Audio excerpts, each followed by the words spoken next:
Okay, folks. Oh, tarnation. Hold on a sec.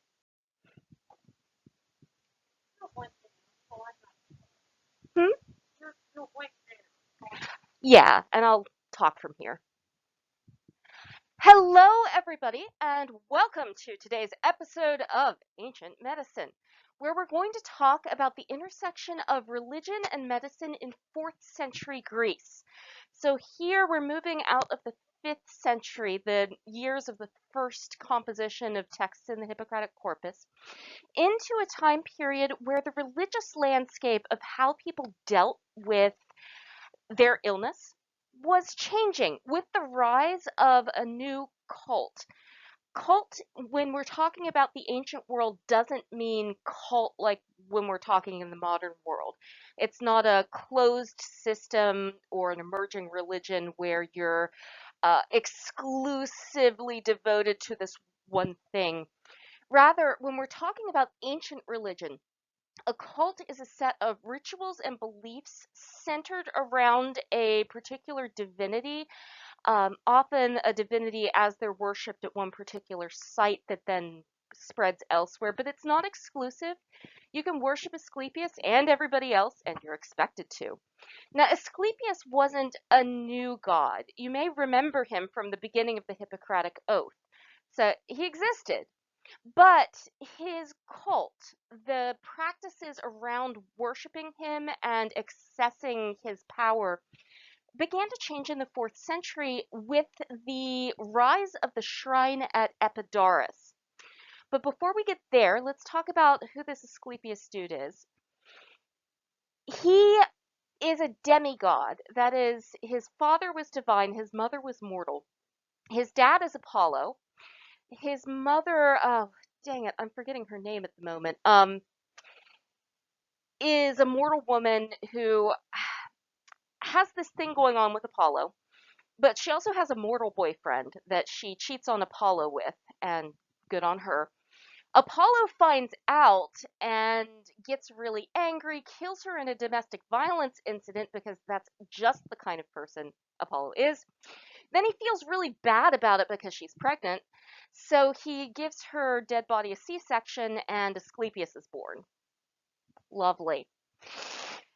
Anyway, that's how we get Asclepius. So Asclepius, when he was living his mortal life, went into medicine. He was a doctor. He was a really good doctor. He was so good that he started raising the dead.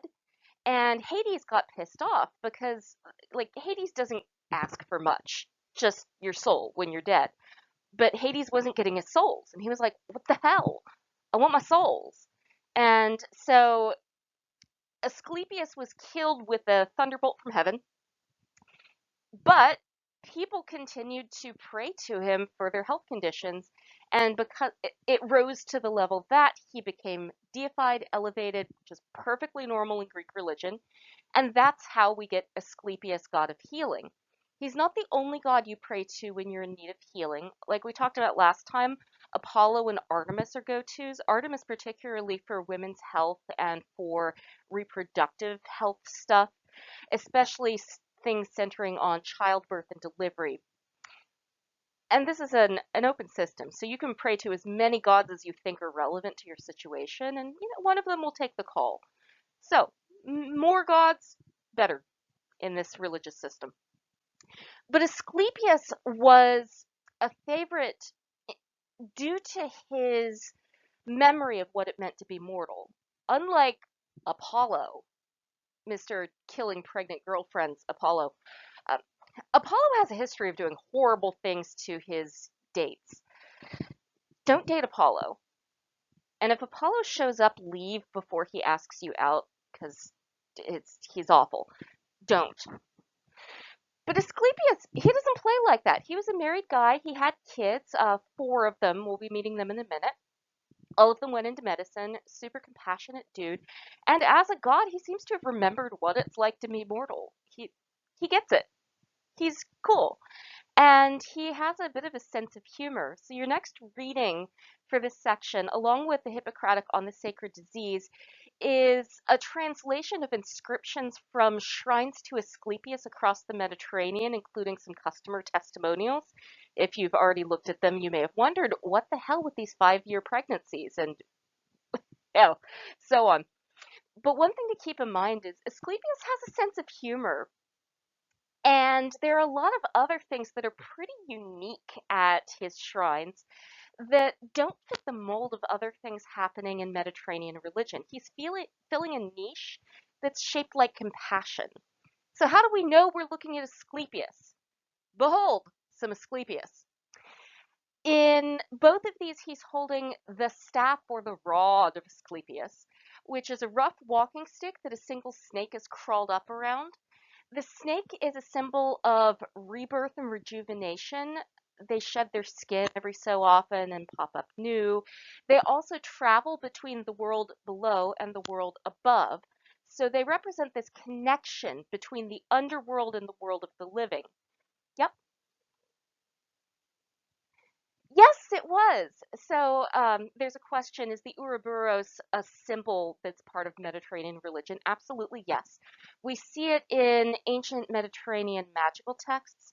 If you don't know, an Ouroboros is a snake eating its own tail, which is about eternity, but also closed circles. And it was used frequently around the text of incantations to seal it and end it. So snakes show up also in religions associated with gods who had once been mortal and who live in the underworld. We call these chthonic deities, you don't have to remember that, but there's a whole class of Greek gods that are associated not with the sky and Mount Olympus, but with Hades, the land of the dead, the ground underneath. And these deities are often closer to mortal concerns and concerned with death and death adjacent things. So the one snake is important. We'll talk about other snake on a stick symbols in the Mediterranean in a minute. But one, one snake is for healing. Asclepius also has a beard and longer hair tied up or cut. You can kind of see it in both of these. The symbol of a grown, adult, mature man. And he wears a draped ketone like an upper class Greek physician. So he's basically a guy in a doctor coat with a snake staff. And that's how you know you're looking at Asclepius. He's a fairly understated sort of deity. Okay, so let's talk about snake sticks in ancient Mediterranean religion. The one with the one snake, that's the rod of Asclepius. And it's frequently confused with this other snake on a stick from the Greek and Roman world thing. That is the caduceus of Hermes. The caduceus of Hermes is a stick with two snakes on it and a pair of wings that Hermes uses when he takes souls of the living to the underworld. So you die, Hermes shows up, picks you up, boops you on the snoot with the caduceus, and takes you to the underworld permanently. Two snakes dead, one snake not dead. Very important distinction. But try telling the American Medical Association that. EMS gets the right snake stick, but there are a lot of wrong snake sticks out there, and it's kind of a fun game if you want to play nerdy, spot the wrong, or if you have doctor relatives, you can sidle up to and be like, you're using the wrong caduceus. That's the dead people caduceus. What are you saying? Huh? They love it when you do that. At any rate, so keep in mind, stick on the right, not dead. Stick on the left, dead. Check first.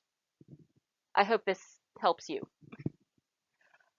There we go. Okay, so on to what we call the Therapeutai, which in Greek means the helpers. We get therapy from this, by the way. Your therapist is helping you. True. Something like that one. I had a dud once. At any rate, therapists, they're helping you out. In Asclepius's family, his kids are also part of the family business, and all of them are gods in their own right of different branches of medicine.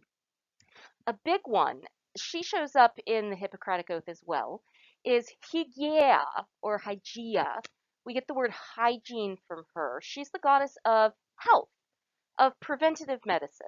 She's the goddess of regimen, the goddess of eating right and exercising and getting plenty of fresh air and not breathing in TB. All of that good stuff. That's Hygeia. And she is prayed to in the same breath almost as Asclepius. They have shrines together. She's daddy's little girl, and she can be recognized by being a lady goddess with a snake. There are other lady goddesses with snakes, but if it's a friendly looking lady goddess with a snake, often like a snake in a bowl, the bowl is for offering, that's Hygeia. I like this other portrait where Hygeia is the staff with the snake crawling up her. So sometimes she poses as the staff herself. So she's a living rod of Asclepius here. It's very creative. That's from the shrine at Epidaurus. She has a sister, Panacea or Panacea, which means all cure or all healing. So that's the goddess of cure.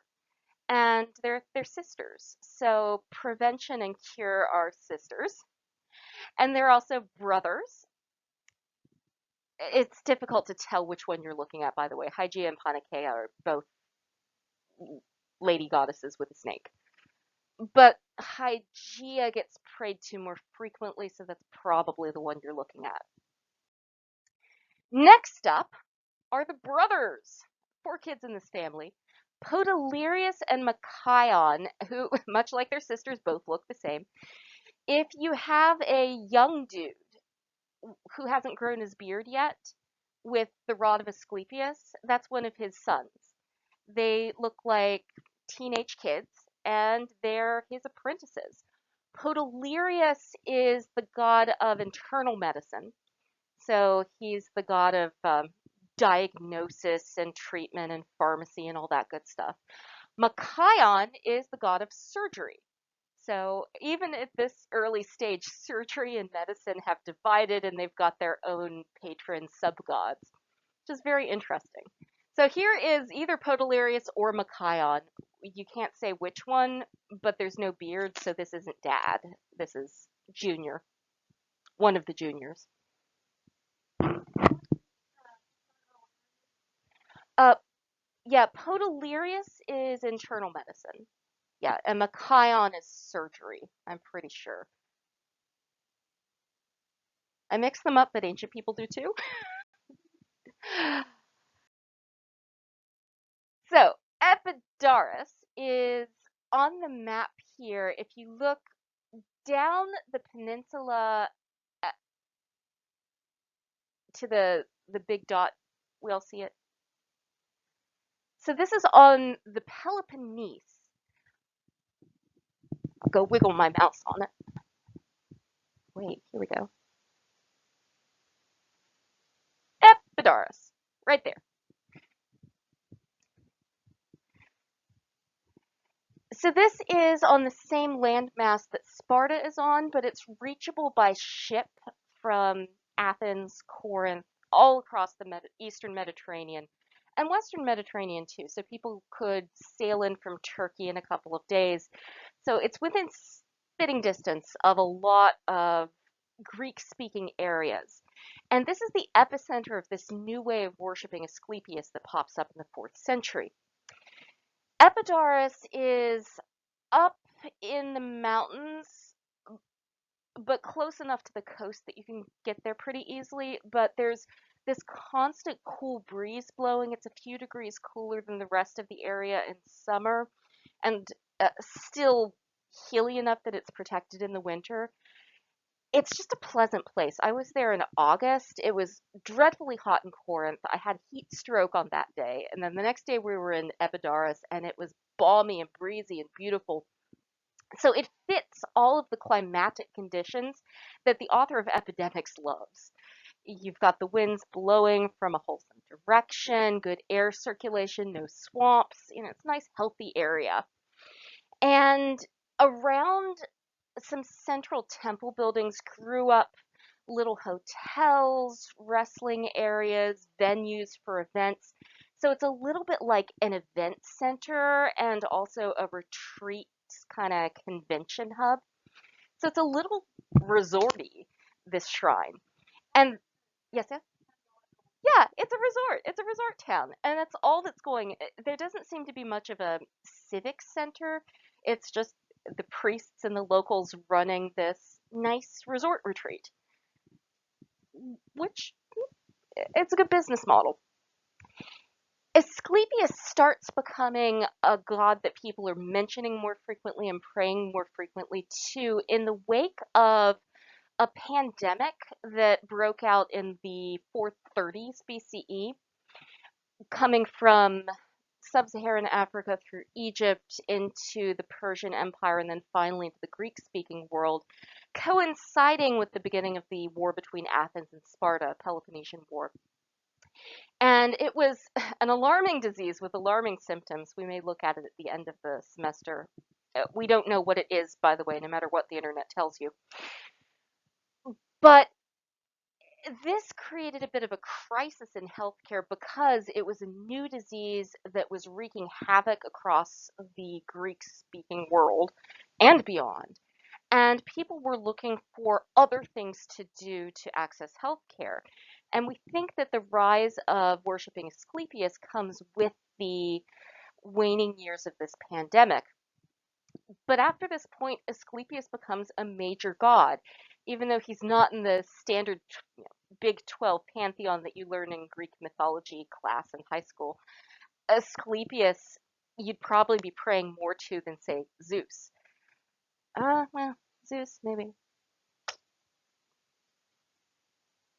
Maybe more than, let's see, Mars. Definitely Mars. So let's have a look at the resort. So here is the plan of the resort once all of the buildings are put together. I'm gonna mosey over here so I can highlight.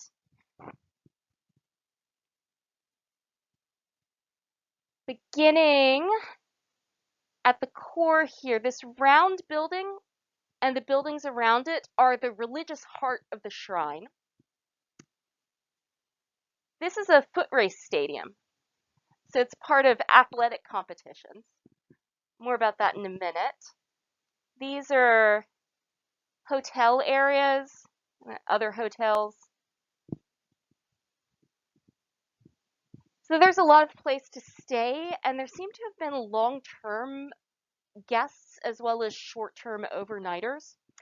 So you'd make a festival of it. At the festivals themselves, and this was standard for shrines in the Greek-speaking world, there would be regular festivals involving competitions for athletics, for poetry, for song, for the arts. Plays would be performed. There's a large theater here too. Find the theater.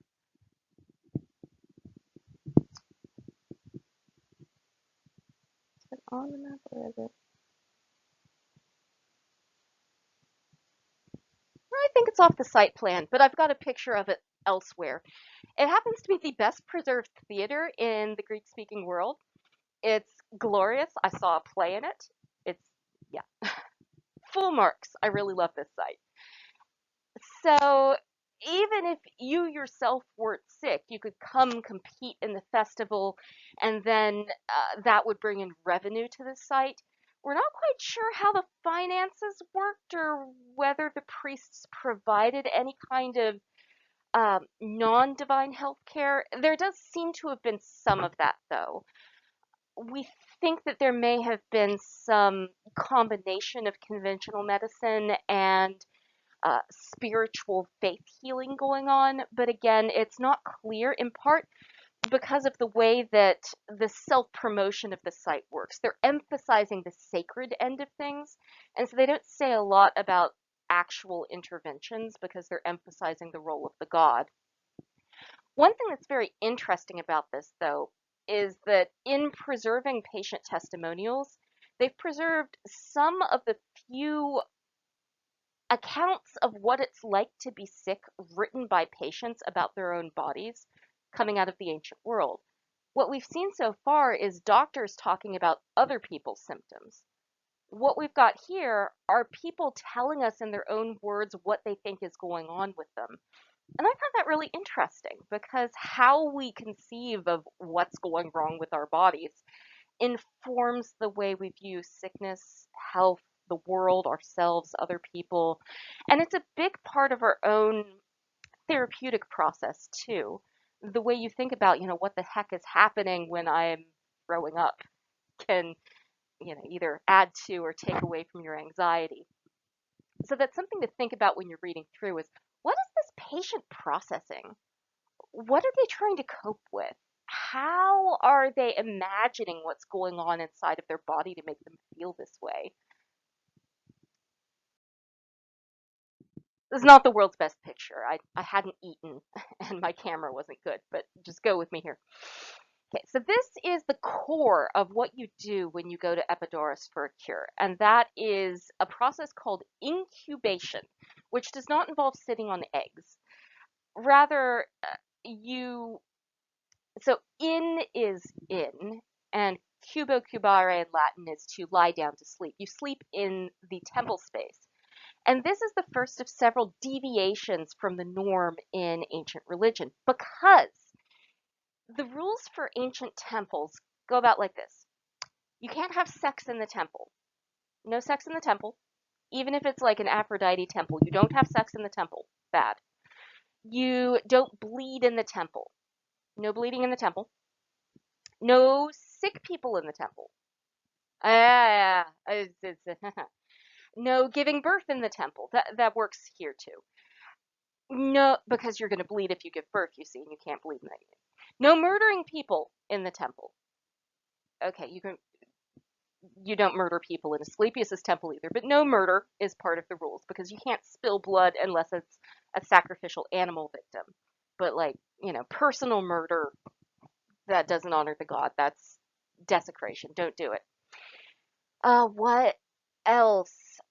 Some religious ceremonies required that everybody who offered sacrifices be whole in body, and frequently there would be physical barriers too towards coming into a sacred space if you had mobility impairments.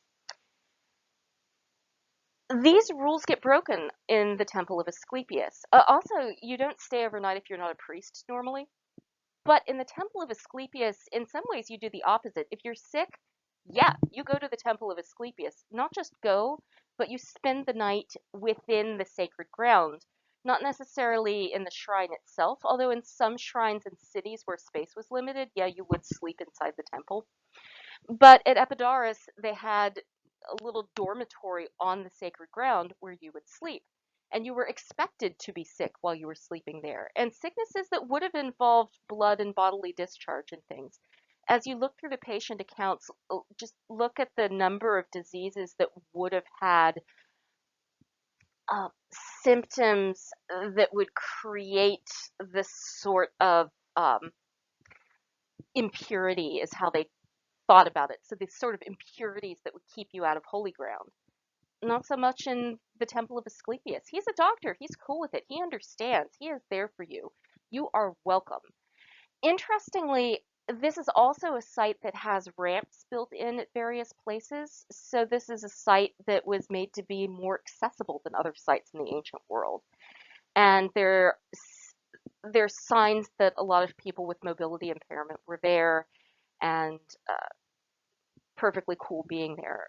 We don't know specifics about whether priests were allowed to have limb differences or disabilities. That information doesn't survive. But certainly the fact that patients were allowed on the sacred ground to pray and to make offerings, really new, really exciting.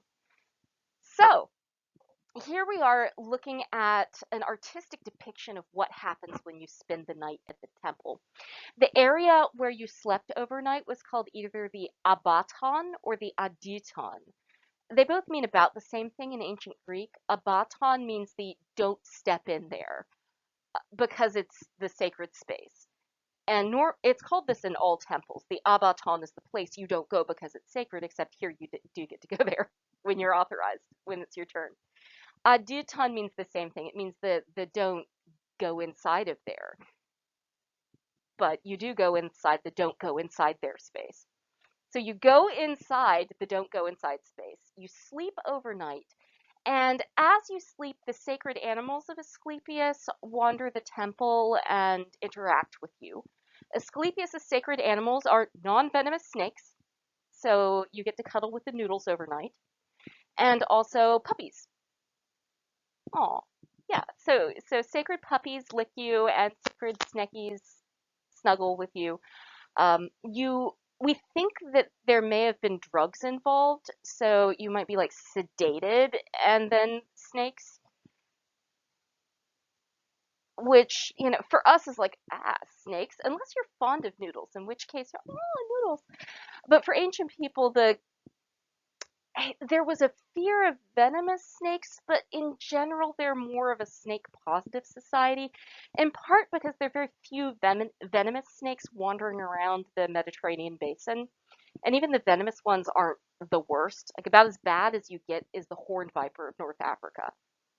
There are not horned vipers of North Africa in Epidaurus.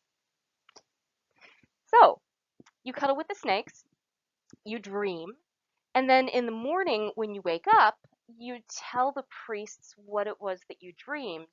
They interpret that for you, and they use that to maybe build a treatment plan. Again, this is very fuzzy because the interpretation is usually, yes, the god came and touched you and cured you, kind of thing. We don't know if the priests were like, okay, so the god touched your ankle in your dream, so okay, we're going to have to set that. We're not sure. This art shows what's happening in the physical world on the right-hand side. So there's the patient sleeping in the bed, and then there's a little snake nomming his shoulder, while a priest stands by with, you can tell it's a priest because he's got the sacred rod there, and he's standing and he's watching, making sure the snake doesn't get out of hand. And the snake's like on your shoulder. But in his dream, he dreams that Asclepius comes to him and treats his wounded shoulder, which is what's going on there. And you can tell it's the god because he's kind of leaning on his staff while he's working on the patient's shoulder. And gods are always taller than mortals, so that's why he's very, very tall. And then when he wakes up in the morning, he's like, "Hey, priest, I dreamed that the god like did surgery on my shoulder, and I'm good now." There are some scholars who think that what may have been going on is that where there was an obvious problem, you would drug the patient, they'd sleep overnight, and you'd go operate on them while they were asleep. But we, again, don't have that information. It's just a fan theory, essentially. So that's the core of what you're doing when you go to pray to Asclepius. If there are a lot of people, you might have to wait your turn. If you're lucky, there's no waiting. But there are also satellite shrines, and if you can't physically get there, a couple of the stories that you read in the testimonials involve people where the patient can't travel. So a relative goes to Epidaurus and does the ceremony in the other person's place. There are a couple where the person gets cured on the way home. They're like, well, this was a bust. And then while they're on their way home, Asclepius is like, wait, I was out of town. Cool, I got you now. Asclepius also plays word games. There's this one where the lady's like, I would like to become pregnant. And he's like, is that all? She's like, no, I just want to get pregnant. He's like, you sure? Okay. And then she gets pregnant, and 5 years later, she's still pregnant. She's like, coming back, she's like, hey, Asclepius. And he's like, do you want something else? Like, I want to have the baby. And he's like,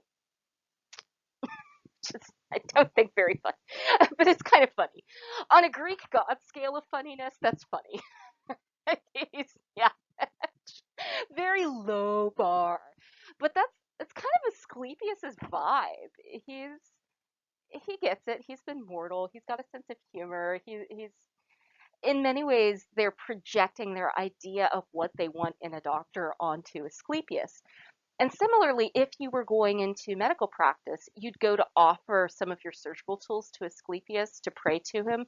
You'd want his patronage. So there isn't at least much tension between the cult of Asclepius and practicing physicians. There's not always a happy partnership, but there is a bit of a partnership, in part because Asclepius is not a religion to the exclusion of medicine god. He's a doctor god who's an actual doctor. So it's kind of refreshing. So we think this might be the Abbaton at Epidaurus. I say might because it's not labeled. However, what we have, and this has been partially reconstructed, we're looking here at the front facade of a structure called a stoa. So a stoa is like a strip mall kind of situation where you have multiple cubicles and then kind of a hallway in front. So each cubicle area is here in the back. I'm going to draw it into the picture as well for later. And I'm going to be uploading this to YouTube, so you'll have it. So back in the back here, or where all the rooms are, and then in blue across the front is this fenced off area, we think to keep the dogs and the snakes, contained. And this also creates a hallway where the priests and attendants can walk in front of the rooms and kind of look in and check on everybody while they're sleeping overnight. But this is right next to the foundation of a temple, which is what this pavement area in front is. That most of the temple has been knocked down, in part because when Christianity became the dominant religion of the area, the Temple of Asclepius was one of the first to get pulled down because it was considered a major competitor for healing practices in Christian churches. So, alas, there's been quite a lot of destruction here, but we can still see where stuff was. But this is inside the wall that surrounds the sacred ground, which again is super atypical. Like, it is weird AF to have a dormitory inside the sacred precinct. And here it is, right there inside the sacred precinct. So cool. The next building on this site, and this is still inside the sacred precinct, so we're inside the sacred space walls, is the Folos. So Folos is a word we give to Greek temples that are round. And round temples are associated either with hearth deities like Hestia, Vesta, or with deified heroes like Asclepius, or Achilles, or Helen, or Menelaus. Anyone who had been a hero and becomes promoted to godhood tends to get a round temple. We think because they were often built on top of Mycenaean era Bronze Age tombs, which were also tholos shaped. They were round, kind of beehivey structures. We don't know that there's a Bronze Age tholos under this, probably not. But this particular round temple structure was built in 360 BCE. So here we're about halfway through the 4th century when the shrine of Asclepius had really taken off. They had the money, and they hired this dude named Polyclitus the Younger, who was a famous architect and engineer. And he designed this temple to be the central point for worshiping Asclepius, along with the other temple space. They're kind of like, there's like a rectangular temple, and then there's also this round temple. We don't know why. This is really weird. Everything about this sacred site is really weird. But this building has even more weirdnesses. I'm going to go into a bit of a fan theory now, but I think it's cool, so we're going to go there. But first, the outside. So this temple includes a row with an outer porch of temples, and then an inner wall with a sanctuary on the inside, and then there's this parquet floor, and then underneath the foundation of the temple is this cool little maze. We'll look at it in a minute. But first, let's look at the inside of the temple, at least as well as we've been able to reconstruct it. The floor of this temple has an unusual tile pattern that the tiles sort of broke up and fell through the floor, so we've tried to put them back together. One suggested reconstruction of it is this one, where there are these diamonds in concentric circles going towards the middle, and then there's this funky jog about midway through here. You can kind of see where there's a line. And here's where we get into conspiracy theory, fan theory territory. So this is unprovable. and very tenuous. But let's talk about it because I like astronomy, so here we go.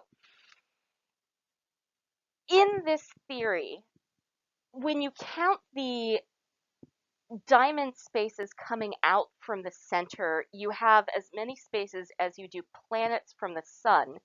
And there's this round, large white tile in the middle. So they think that this might be a model of the cosmos. But as you may know, sun at the middle of the cosmos is unusual for this time period. Note I say unusual and not impossible. There's so many myths about how ancient people thought the world worked. So let's unpack them for a minute here. Ancient people did not think the world was flat. That's not a thing. That's a lie. I really hate it. It's wrong, wrong, wrong, wrong, very wrong. At no point did the ancient world think that the world was flat. I mean, even when we go back to like the Bronze Age, cuneiform, ancient Egyptians, they knew the world was curved. Why? When you're sailing across the Mediterranean and you look on the horizon, when a ship appears, you see the mast first and then you see the rest of the ship. You see curvature. The earth is curved. It's curved. Damn it. And nobody ever thought it wasn't. Damn it. I get very indignant for ancient people, so just bear with me here. Okay, so first things first. But the thing they had to figure out was, okay, curved how? Is it a ball? Is it like a football shape? Is it a cone? Is it a cylinder? So this they workshop through much of the Bronze Age into the Archaic period, but eventually they settle on, okay, it's probably a sphere. Yeah, sphere. And they're not wrong. It's a little, it's not quite a sphere. We're sort of oblong, but essentially, yeah, we're a sphere. We're a globe. So they figured that out by this period. Totally firm. But then they began to think like, okay, so what is at the center of the universe? Because if you're viewing the motion of the stars and the planets from the Earth, it looks like you're standing still and everything else is moving around you. And then planets seem to move relative to the constellations in the background of the night sky. It's why we call them planets. It's the Greek word for a wandering star, because it's a star that, one day it's in the belt of Orion and the next day you see it over here. So when they observed this, they thought, okay, so the planets must move around the Earth, but some planets have this weird backwards motion relative to the Earth, which is called retrograde motion. Like you've heard Mercury in retrograde. That's when Mercury appears to be moving in the opposite direction than it's usually moving. Because Mercury's orbiting in close to the sun, so as the Earth goes around orbiting Mercury, sometimes we catch up with it and sometimes we lag behind. And that relative motion looks like retrograde motion. So most people in the ancient world thought that, okay, so some planets go in sort of a spirally motion around the Earth. Actually, not most planets. All planets go in these spirally motions around the Earth. They called this an epicycle. But Pythagoras of Samos, who dates around 570 to 495, and yes, he's the triangle guy. So this is the a squared plus b squared dude. Although he didn't invent that. That was the Babylonians, but Anyway, aha! Yeah, Pythagoras was among the early proponents of a heliocentric cosmos. So he suggested, actually, what if there aren't epicycles? What if the Earth is orbiting the sun, and that explains everything? And there was a substantial minority of people in the ancient world who did think, oh, yeah, the sun is at the center of the cosmos. And that's kind of cool. And they're not wrong. And we couldn't figure out which one it was until our telescope technology got good enough that we could see the phases of Venus. And I'll just stop there before I explain that. I took all of my science credits in astronomy, so just bear with me here. NASA is cool. Space is cool. So cool. Anyway, so if this fan theory holds true, then what we have is an early map of a heliocentric cosmos, which is not as nuts as it sounds. Um, because so Aristarchus, who's born in 320 BCE, was a chief proponent of this idea. Pythagoras seems to have workshopped it. Aristarchus made it kind of mainstream. This Tholos was built before that, but the architect Polykleitos was also a mathematician. Part of how you get to be an engineer architect is you're also a mathematician. He would have been familiar with this idea, and he might have built it into the cosmos of his Tholos tomb. So when you stand there, you're standing in space looking up at this starry vaulted sky. And we think the Tholos might have been a place where either you go to be initiated into the priesthood, or it might also be some sort of special experience that you could get into if you needed extra sacredness. I, I can not confirm that any of this is true, but it's kind of interesting and suggestive that this theory is out there. What we can say about this Tholos is that it was a really special space. And this is the foundation. So the rest of it's been reconstructed from fragments we found strewn around the area, but the foundation is still in place. Interestingly, that block that we're looking at right now at the front of this picture is the foundation of a ramp going up to the front, and that's unusual. Most temples had steps. This temple has a ramp. It's accessible. So cool. But also in the foundation, if you look to the side, there's a doorway here, and then there's another doorway. I think here's the other one. There's a little maze underneath the temple floor. We don't know what the heck, but the fact that there is a legit door and a series of passages carved out suggests to us that a few things. Maybe, actually, let me ask y'all, what do you think's going on here? Why is there a hallway infrastructure maze thing underneath this tiny Folos temple?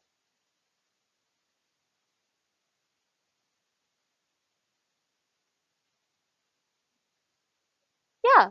Um, why is there a maze under the temple? Yeah.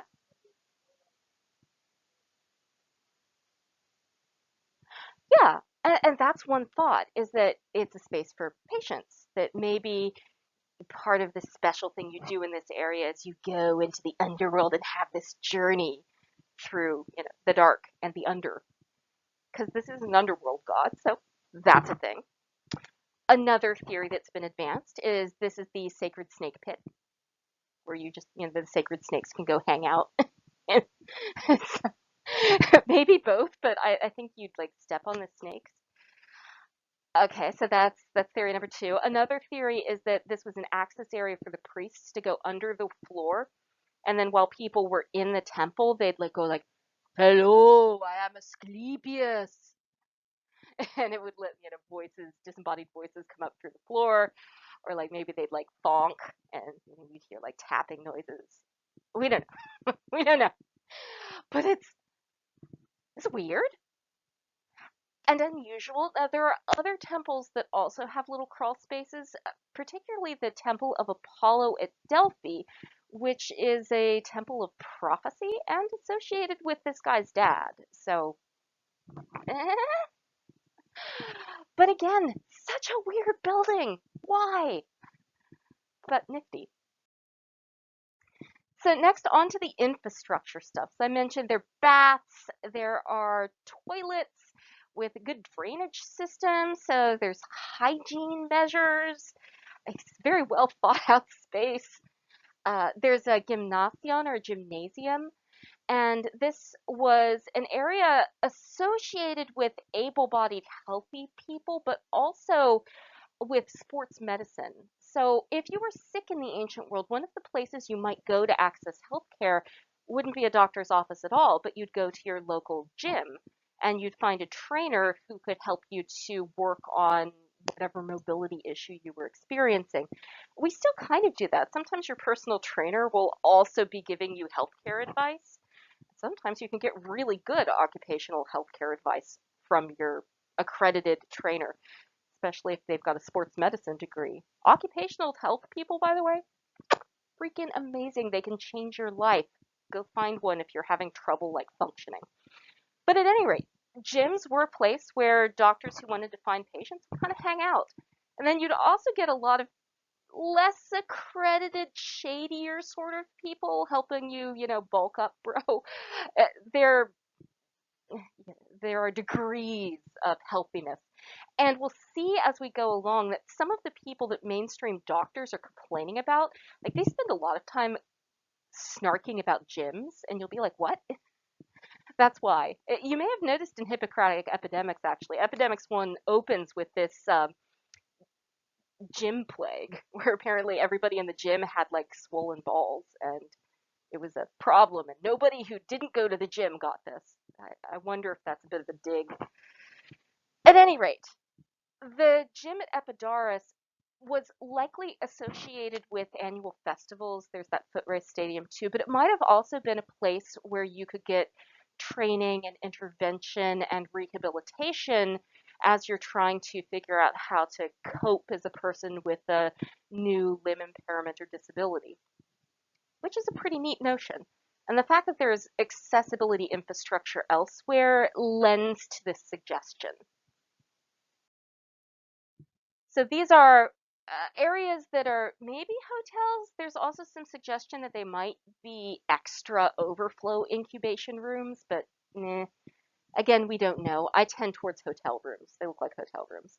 They're about big enough that you could get like one Dr. JL lying down on the longest axis. So like from the front of this wall to the back, I can lie down and there's like maybe room for somebody else. Very tiny hotel rooms. But we do know some people would stay here for months on end. If you were wealthy and had the time and the space to do it, you could just, decamp and live at Resort Epidaurus for a while. So this is the foot race stadium, or the stadion, and it's pretty well preserved. What you're looking at on either side are spectator stands. So this isn't just a training area. This would have been used for races that people would come and watch and participate in. So it's a festival area, it's a display area, but it might have been also used as part of a training and rehabilitation space at other times. And then this is that theater I was mentioning. This is also the work of Polyclitus the Younger, and it is an acoustically perfect stadium. So the entire thing is a large megaphone, and if you drop a pebble on the stage, you can hear it from the back row. Can confirm, did it myself, assuming that your hearing is decent. And when actors are on the stage, you can hear like every sneeze, every cough. You can hear them breathing. It's ludicrously good acoustics in this thing. And it seats many, many, many people. Like, this isn't the kind of stadium that you build just to have a small group of people every once in a while. This is massive. This is an international stadium seating theater, one of the biggest in the ancient world. And we think it might have been used for play performances, yes, but also for public lectures. Many of them could have been and were sometimes scientific. So this might be a place where you would present your Hippocratic treatise. So imagine if you've got, on the sacred disease guy standing down here giving his TED talk. That could be happening in this space. So this was an attractive space for student physicians if you wanted to come pick up some continuing education. Epidaurus. This is what it looks like when it's full. I was watching a performance of the Persians. Lovely. And here you can see the mountains in the background and the evening air settling in. It's just lovely space, beautifully light ventilated, and you can still smell the sea breeze too. So you get this lovely combination of sea and mountain air. It's a little dry. And this is in the height of summer. It's very green for Greece in August. Greece in August is very brown, but not in Epidaurus. So they picked a really healthy location with beautiful facilities at the right time in the right space, and it really took off. This place had almost 1,000-year history between 450 BCE and the mid 400s CE. where, no, that's about 800 years, but yeah, where this was where you would go if you could possibly afford it, if you were desperate for a cure, or if you wanted to get the god on your side to launch your healing career. But if you couldn't, your local city would have a shrine to Asclepius. Rome had one, Alexandria had one, Carthage had one, even like small little city-states have one. We find on the site, in addition to normal stuff that you'd find, like there are a lot of lamps and cloak pins and things underneath this, a lot of medical instruments. And we think that either or, there are two ideas, neither of them mutually exclusive, that these were either dedicated by doctors in thanks for a successful treatment or in hopes of a successful career. So what you do is you'd take the knife that you saved the senator's son with and you dedicate it to Asclepius and be like, oh, thank goodness. Thank you, Asclepius. Please keep helping me. What might also be happening is that these are instruments that were used by the priests themselves as part of their treatments. And again, it's not mutually exclusive, either or, but we find a lot of medical instruments at this site. And that makes sense. You also have a lot of sick people there. You're going to need medical instruments, including, there are a lot of amputation saws right here at the front. Just saying. Let's see. Yeah, that's all I really needed to say about that. Okay, so I haven't exhausted the ways that you pray to Asclepius. The incubation is like the full Monty, but part of what you might do, or in a substitution for the incubation, is what we call a votive offering. So if you go to pray to Asclepius for a cure, you might buy at the site or bring with you a terracotta model of the body part that you want healed. And often these include a depiction of whatever it is the person is praying about. So on this hand, you can clearly see there's a swelling, kind of like a pin-shaped swelling. So there's some kind of a tumor or growth going on. And it's still got traces of paint too. So this would have been painted in your skin tone. Most of them have been kind of weathered with time. And we find piles of these things at shrines of Asclepius all over the Mediterranean. And it's not just Asclepius shrines, too. If you couldn't get to an Asclepius shrine, you might give this to Apollo or Artemis or something. So this is a pan-Mediterranean practice. And you'd bring the body part, leave it, and that would be the reminder to the god that, oh, yeah, Dr. Jones Lewis's breast, we should do something about that. And then if you were thankful, if you'd had the thing cured, you might come back and dedicate a plaque. We'll look at some of those in a minute. One of the interesting things about votives is that we can look at the prevalence of different body parts and figure out an idea of what sorts of things people were, yeah, sorry. Yes. So what would happen with them? You can't take gifts to the god out of the shrine, yeah? So the priests have to keep everything, but these are shrines that have multiple century histories, so this is going to really pile up. So what they do is after a period of time, they have a pit where they'll sacredly bury the gods, votives. And so we find pits with just piles and piles of these things. So many, many, many. And that means it gives us a pretty good data set. These are the most frequently found. So a lot of breasts, we think because of breastfeeding issues, because there are a lot of breastfeeding issues in this world. Nobody likes mastitis. Definitely not in the ancient world. Um, but also like insufficient breast milk and all that kind of stuff. So a lot of breasts, a lot of prepubescent penises, because stones, probably. Aw, boo. A lot of ears and eyes. So blindness, deafness, ear and eye infections are big. We sometimes find like entire heads too, which we think is like headache and headache disorder issues. Sometimes we find models of guts, like a torso with just guts, or just guts in isolation. So and it seems that part of what you were doing by externalizing your illness, making a model of it, and leaving it at the shrine is part of the emotional processing of having a sick body. Is you're literally taking the body part, leaving it with your deity, and walking away. I can see the attraction. I can see that working pretty well. So we also find a lot of relief sculptures as part of the temple decoration, but also as dedications from patients. So if you're cured, you might give a commemorative art piece dedicating uh, dedicated to your cure and in memory of Asclepius and Hygeia. I like this top one where you've got Hygeia acting as kind of a receptionist. She's like, okay, my father will see you next. All right, come here, come here. All right, because Hygeia is the gateway to Asclepius. I quite like that. She's more than any of his other kids. She's his sidekick, and she's there a lot. And then you've got another incubation scene where again Hygeia and Asclepius are hanging out. Hygeia is standing there looking like Instagram ready. I love the. I look up like that. Hello. She's just. I like her sense of style. She's got a bit of an attitude, and I find that endearing.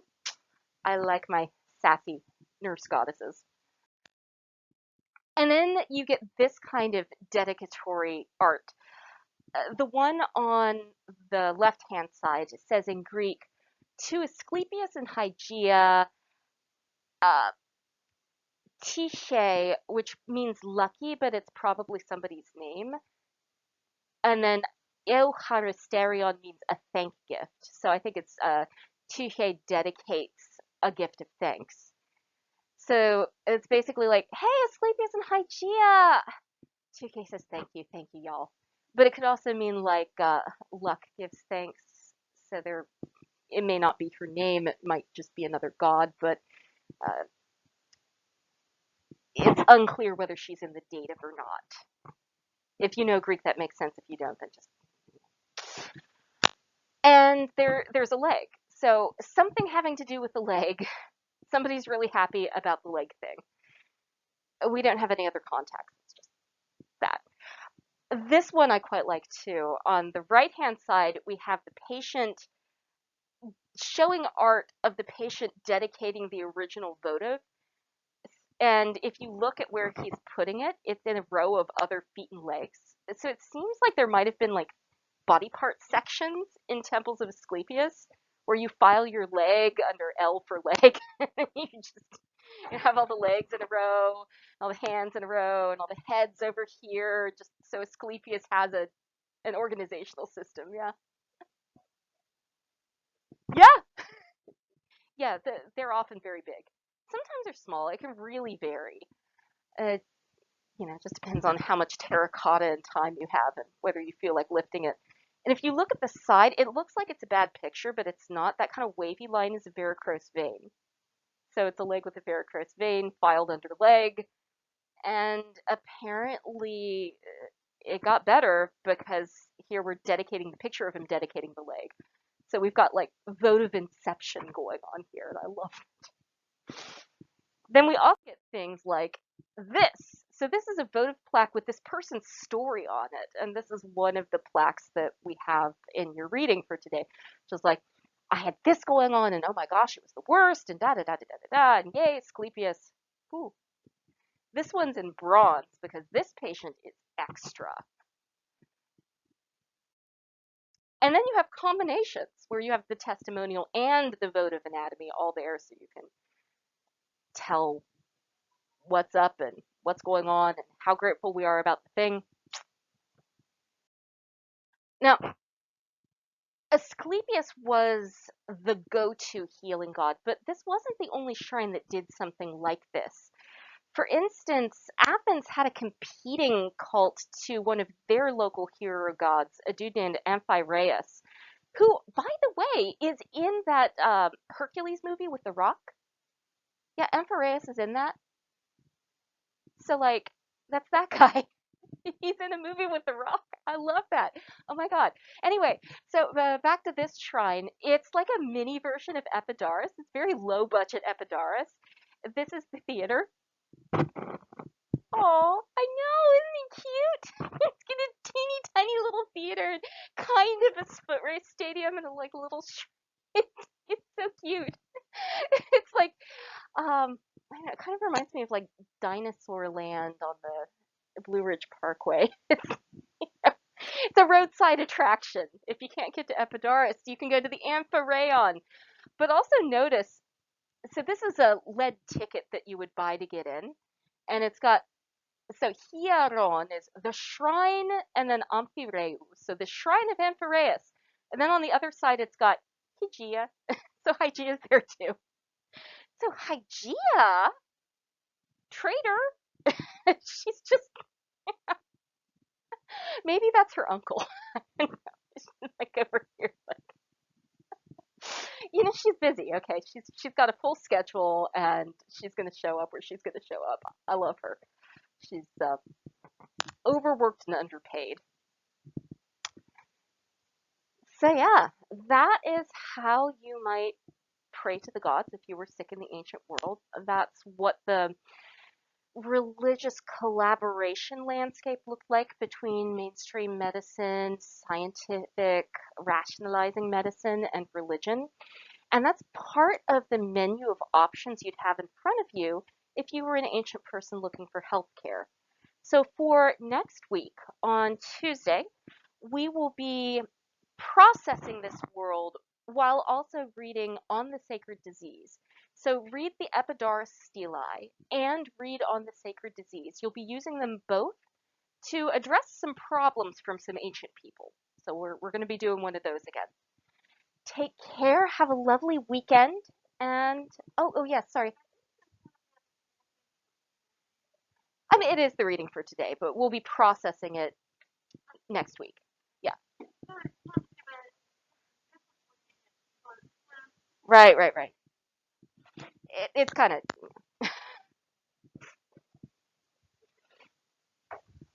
all right.